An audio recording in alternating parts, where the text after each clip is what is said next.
せていただきます。グラビティは気軽に話せる優しい SNS です。機能はいっぱいちょっとありすぎて、無責任なこと言えないので自分が使ったやつだけ紹介させていただくんですけど、なんだっけ、まず1個目が投稿機能。自分の日常だったり悩みだったりを投稿する機能と、あとは星と更新って言って自分の、悩みを匿名で誰かに相談する機能。あとは、音声ルーム。これは、声で気楽におしゃべりって説明になってるんですけど、音声のルームがあって、そこで誰かと喋ったりその会話を聞いたりするようなことができる機能です。あとは宇宙通話って言って、匿名でランダムで誰かと5分間だけ会話ができるっていう機能だったりがあります。はい、他にも本当はいっぱいいっぱいあるんですけど、自分が使ったので言うとそんなところです。今回はそれを使って、自分のね、悩みというかね、話したいことをそのアプリの中の誰かと、音声だと難しいと思うので文面で会話して、それを読み上げるっていう動画になると思います。で、まずはどんな感じなのかを皆さんに見せたいので、アカウントを作っていく様子とアプリの雰囲気を紹介させていただきます。ということで、今表示されてると思います。こっちの方に表示するためにちょっと自分はこっち側寄りに座ろうかな。で、そうしたらグラビティを始めるというので、アカウントを登録するんですけど、ちょっとここら辺はカットですね。カットかモザイクです。で、そして、はい、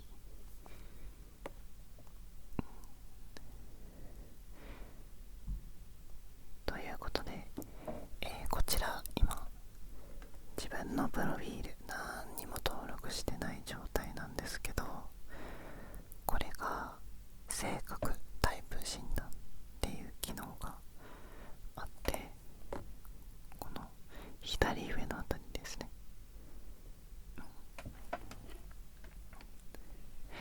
それでは今からいろいろ登録していくんですけど、実際に動画でやってみるのはこの性格タイプ診断、これ面白かったのでこれをやってみます。はい、ポチ。グラビティ16性格診断、これは MBTI っていうやつですね。で、面白いのが16性格診断で性格タイプ別、分析レポートをゲットして、グラビティで親友心の友を見つけよう。設問は12問で全て2択ですよということで、これの面白いのはこの回答に合った友達っていうのを毎日何人か紹介してくれるんですよ。めっちゃ面白くないですか？ということでやっていきます。こちら、一人でいるより人と一緒にいる方が好きですか？これね、はいといいえだから難しいんですけど、いいえ好きなのでいいですかね。これは次、抽象的な哲学的問題についてじっくり考えるのは時間の無駄だと思いますか？私は哲学的問題が大好きです。人の気持ちに共感するのが得意ですか？これ正直自分で言うのですけど、多分得意ですね。あなたは感情や人間関係を重視しますか？これもはいですね。私は人情だけでここまでやってきました。その次、自分が興味のある人のところに行って話しかけたいですか？これ難しいですね。でも興味がある人なら結構話したいかも。はい。他の人が泣いてるのを見るとすぐに自分も泣きたくなりますか？まあ泣きがちですかね。結構家族の誰かが泣いてると我慢しなきゃって思うんですけど、ずーっと行くことが多い。日々のルーティンを決めるのではなく、いつもその時に自分がしたいことをするのが好きだ。はい、私はね、もうなんかもう計画とかが1ミリも立てられません。同じの来ちゃった。プライベートで予定表やリストなどの整理管理ツール使うのは好きじゃありません。月末を自由に解釈できる本や映画が好きですか？これはですね、好きですかね。月末、自由度が高い作品は結構妄想というかね、もう自分であれこれ考えたりするの好きですね。自分より効率が悪い人がいると我慢できないですか？まあ正直別に全然ゆっくりならゆっくりで自分もありがたいって思うかな。定期的に新しい友達を作ったりしますか？これはいいですかね。自分は結構もう安定させていきたいタイプなので。はい。そうすると最後、クリエイティブな作品のいろいろな解釈や分析の仕方についての議論には興味がないですか？そうですね、興味ありますね。自分はこう美術館とかの作品勝手に解釈しちゃいますからね。間違えた、これ逆か。興味がないだから興味あるならいいえ。そうするとじゃん、診断結果を見る。押しているがしかし反応しない。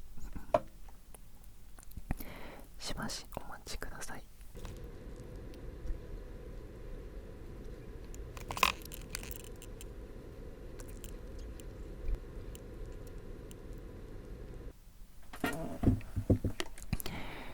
はい、ということで診断結果が出ました。あなたの性格タイプは INFP。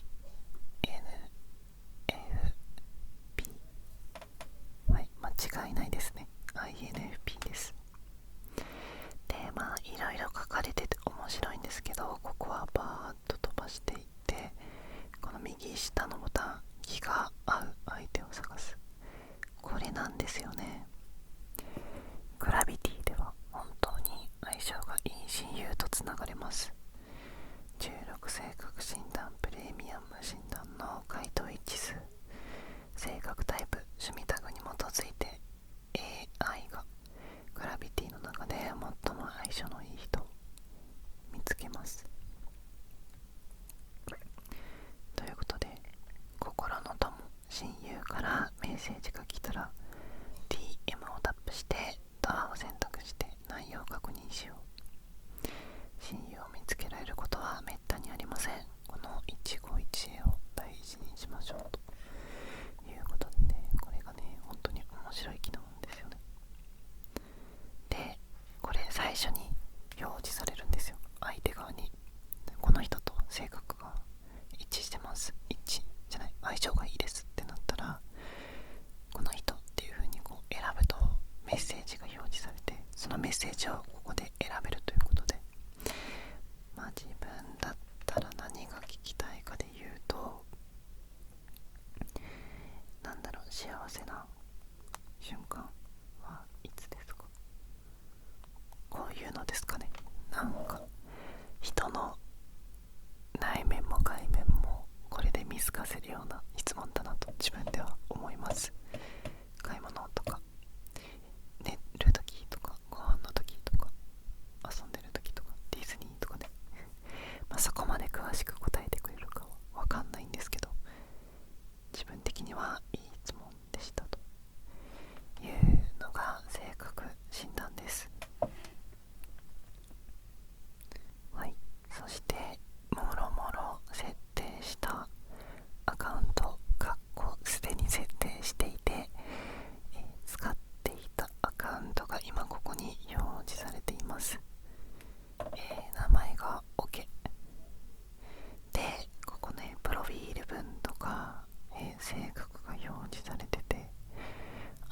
趣味タグっていうのが自分は犬、バスケ、ご飯、ASMR 系でいっぱい入れています。で、投稿機能なんですけど、自分結構このアプリ、紹介しようかなと思って使ってみてたんですよ。なのでちょっと気になる人はアカウント残しとくので見に来てみてほしいんですけど、こんな感じです。普通に Twitter とかインスタとかそういうのの雰囲気ですね。これはもう完全にさっき撮りました。見てください。見た目一緒すぎるし、質問とかが来たのに答えたり、いつも通りのこんな感じのに対して結構コメントがついたりとかね、いろいろねあるんです。という感じで、気になる投稿がある方はぜひアプリをダウンロードして見に来てみてください。で、ここに結構機能がいっぱい書いてあって、最初に紹介した星と更新っていうのがこれですね。ここで流れ星を放つっていうので、1日に3つまで流れ星っていうのが出せて、これがもう誰に届くか分かんないんですよ。ランダムで誰かの DM 欄にポンって流れてきて、そこで相談の返答が返ってきたり、返ってこない時もあるんですけどっていう面白い機能。なんか自分とかみたいな、なんか誰にでも相談できない人は誰でもない人に相談するっていう、その考えを逆手に取った、結構天才だなと思った機能ですね。はい、ということで今日の私のお悩み相談、これねすぐには大体返ってこないので今は打つだけなんですけど、今日のお悩み相談は何なのかと言いますと、なんだろうな、今日のお悩み相談は、レジ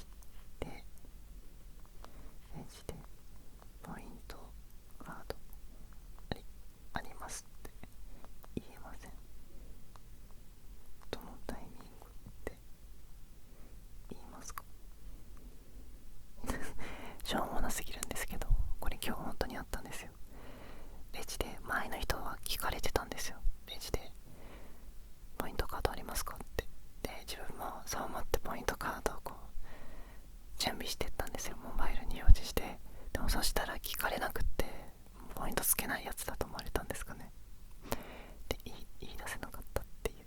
これを放つってやると、この流れ星は誰かの元へと届きました。視聴者でねいっぱいねいたんですよ。これ実は1週間ぐらい使ってたら結構何人にもバレちゃって、10人ぐらいかな。やっぱり相性いいんですかね。 ASMR 好きな人といっぱいいて、その誰かに届いているかもしれないし、今後ね自分がこのアプリを使い続けていたらあなたの元にも届くかもですね。音声ルームって言って、ここでいろんな人が会話してるんですよ。結構ほら何人もいろんなのに聞いてる人がいるんですよね。すごいですよねこれ。普通に利用者多すぎてびっくりしました。で、今回自分がこの動画でメインで扱うのは、1週間何のためにやったかっていうと、もう相談に乗ってくれる人を集めるために、頑張りましたよ。こんなね必死にいっぱい投稿して、はい、ちょっとねやりすぎなんじゃないかっていうね感じなんですけど、これに対して今から、悩みに乗ってくれる人がいないですかと投稿して、返信が来た方と、会話をしていこうと思います。はい、ちょっとね羨ましいと思う方が、いないと思うんですけど、いるかもしれないんですけど、今回は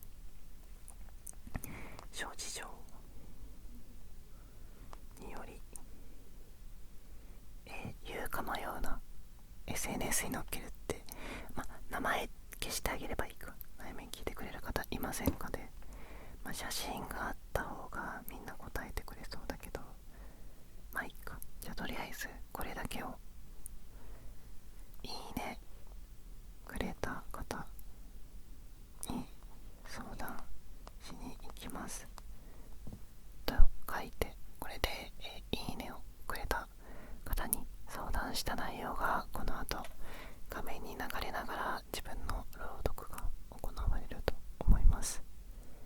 はい、ここから長くなっちゃうんですけど、ここまでで興味が出たというそこのあなたにはぜひね、アプリをダウンロードしていただきたいですね。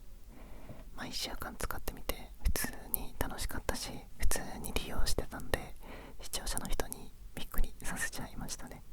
はい、適当にやってたとかじゃなくて真剣に利用しちゃってたせいで、アプリはね、概要欄にリンク貼っとくんですけど、グラビティって調べたらすごい有名なアプリなので出てくると思います。そして私のね、このアカウントはそのままにしておくので、ぜひ覗きに行ってみてください。それではお悩み相談スタート。まず、〇〇さんお願いします。どうしました？レジでポイントカードありますって言えません。今日前の人がポイントカードありますかって聞かれてたから、準備したのに自分は聞かれなくて、それで言い出せませんでした。ポイントカードありますって。なるほど。ポイントカードって何のですか？楽天ポイントです。真剣に悩んでます。私も人見知りでコミュ障だから、そういう時は、ポイント貯めたいですとかじゃなくて、これできますかみたいな感じでわざと語彙力なくします。賢いですね。これできますか？どのタイミングで言います？着いた瞬間ですか？お会計するとき、スーパーとかだとすぐやった方がいいのかなとか、最後かなとか悩んで通り抜けます。お店によって違うから、でもクーポンとか正直使いたいじゃないですか。だから商品預ける前にめっちゃ調べてます。いつもマックはポイント貯められなくなったらしいです。 D ポイントね。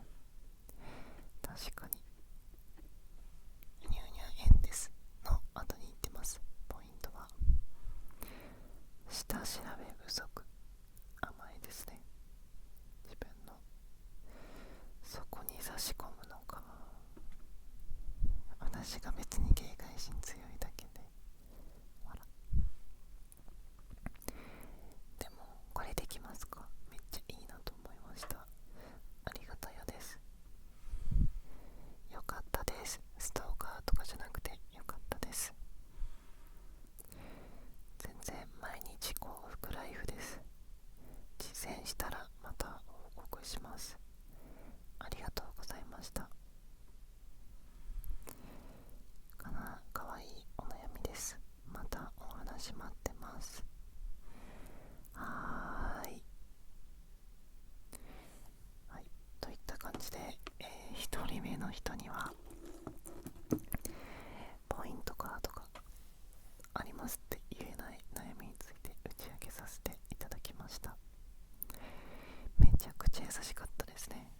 この方には一応動画で使っていいかということを聞いたら OK ということでした。ちなみに自分のことをね、全然知らない方だったんですけど、こんなしょうもない話にめちゃくちゃ親身に受け答えてくれて、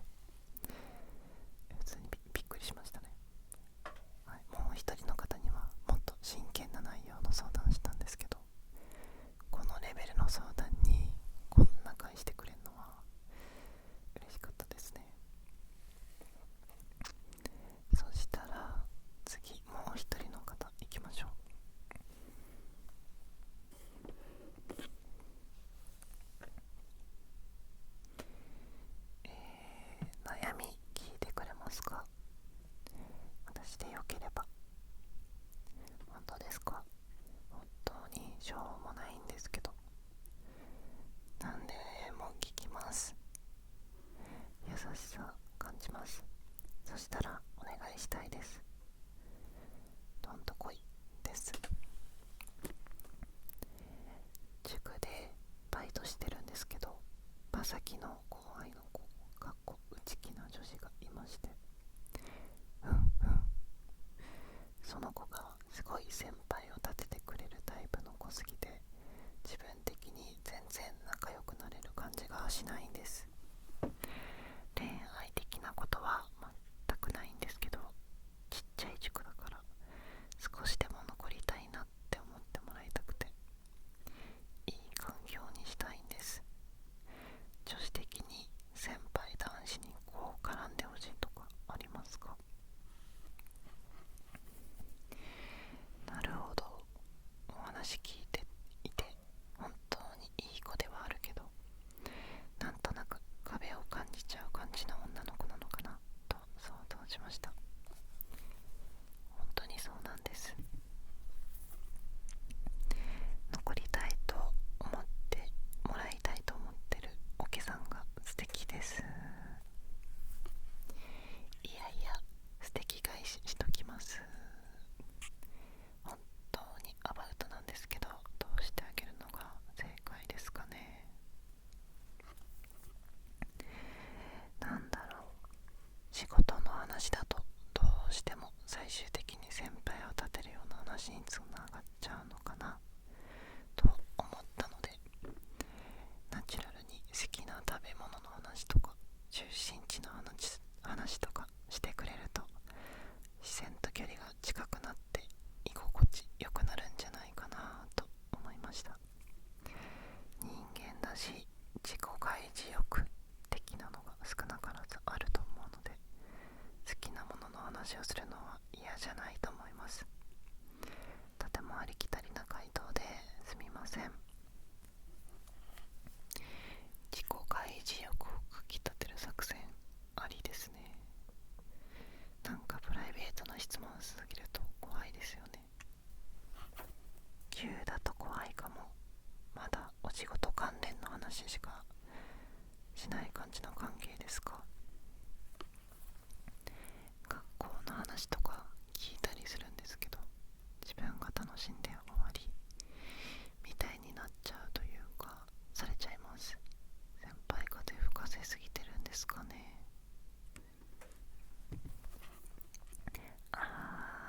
私も経験あります。表面的なことしか話せず終わるんですよね。